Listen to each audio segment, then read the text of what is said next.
Two events, one question Americans are finally asking out loud. Is the World Cup actually bigger than the Super Bowl? And if it is, by how much? You've probably seen this argument. One big number, one smaller number. Someone yelling, "It's not even close." Here's what no one tells you. Almost every single one of those comparisons is built on a fake number. Wrong metric, wrong audience, wrong continent. So let's actually do this honestly. 4 rounds. Who's even allowed to compete? Who's bigger as an event? Who pulls the bigger audience? And who makes the most money? Real numbers, labeled properly, no cheating. And reality is going to surprise you in both directions. Because yes, on most of these, the World Cup doesn't just win, it wins by a margin that's almost hard to believe. But there is exactly one round where the Super Bowl wins, cleanly, and it's not the round you'd guess.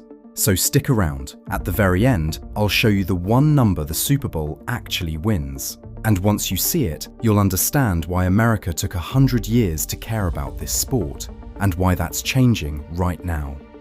Round 1. The one nobody in America wants to hear first. Start with a simple question. What does the word champion actually mean? The Super Bowl crowns the best team in the National Football League. 32 teams, every single one of them in the United States. That's it. That's the whole pool.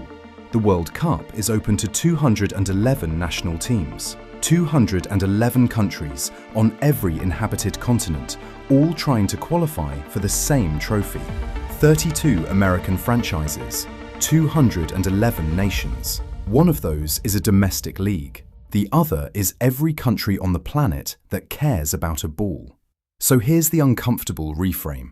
The Super Bowl isn't a world championship. It was never built to be one. It's the final of one country's domestic league. An incredible domestic league. The richest on earth, but domestic. The world in World Series is doing the same quiet trick. And the World Cup?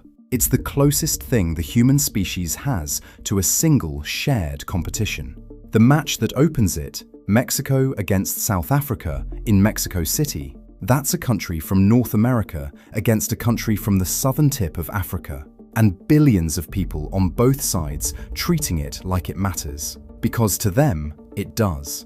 That's round 1, 211 to 32, and it isn't close. But being open to more countries is one thing. What about the actual footprint of the event while it's running? The number of games, the number of days? I'm going to give you one number in a second, and I want you to remember the Super Bowl is one single afternoon when I say it. Here's how big the Super Bowl is, physically.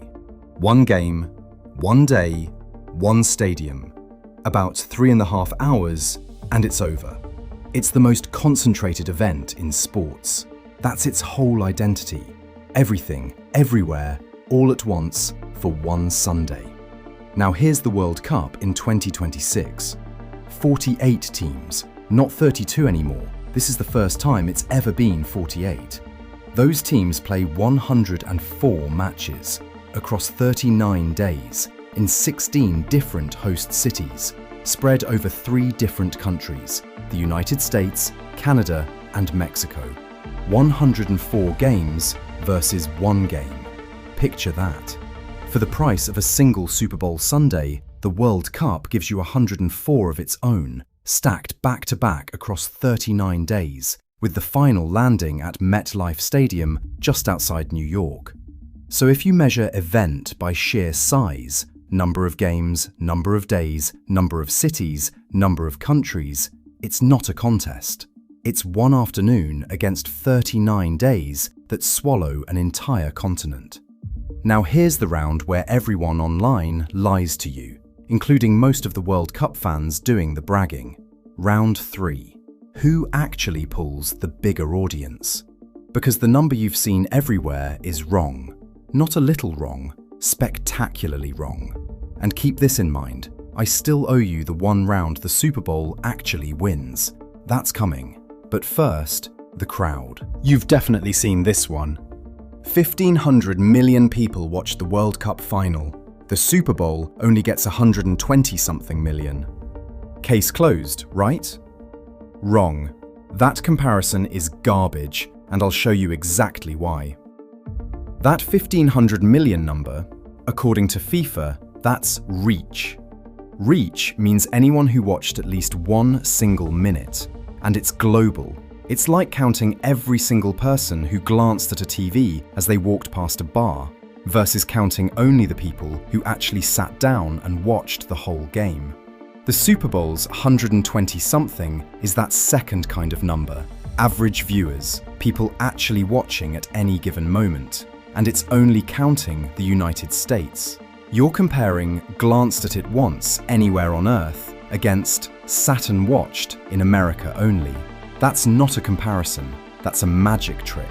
So let's do it the honest way. Same metric, stated plainly. The 2022 World Cup final pulled an average live audience of about 571 million people globally. That's average, the fair number according to FIFA.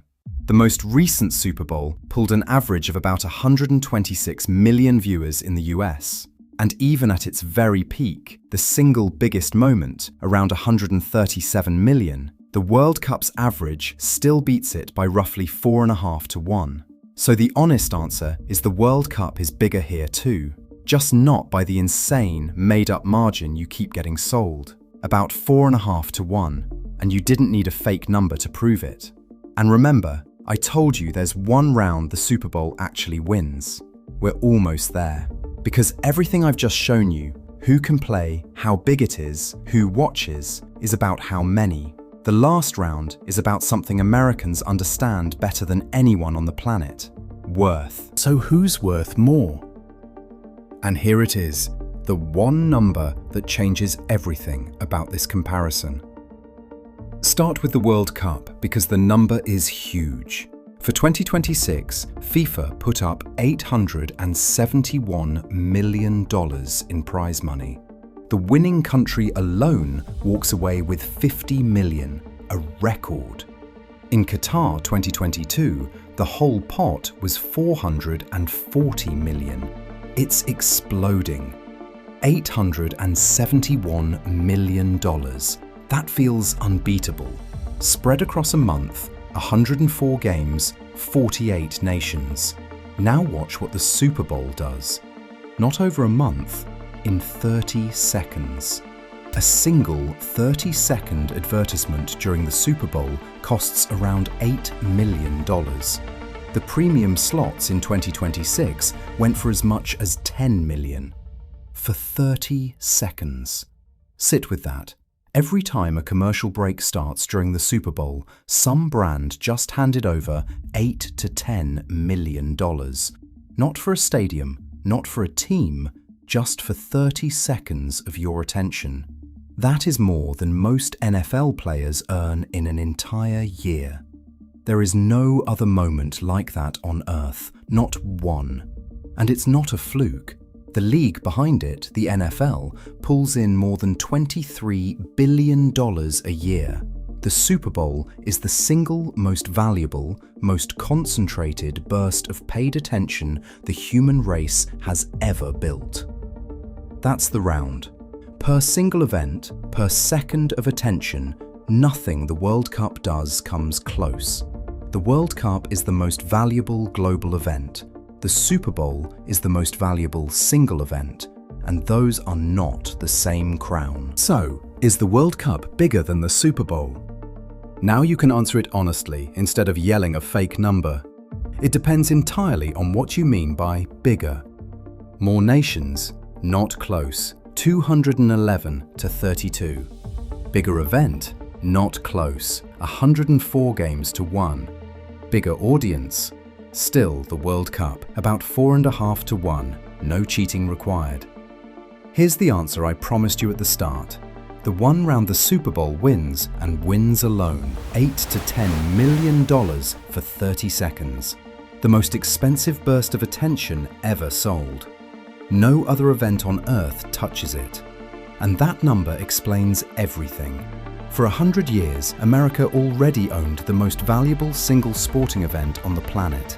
It didn't need the world's game. It had built something the world couldn't match in raw, concentrated worth. So it looked away. In 2026, for the first time, the world's game shows up in America's backyard. 16 cities, 3 countries, 104 matches. The most universal event on Earth, landing on the soil of the most valuable one. That collision is the whole story, and it's why, finally, America is starting to look. So I'll hand the real argument to you, because this one doesn't have a clean answer.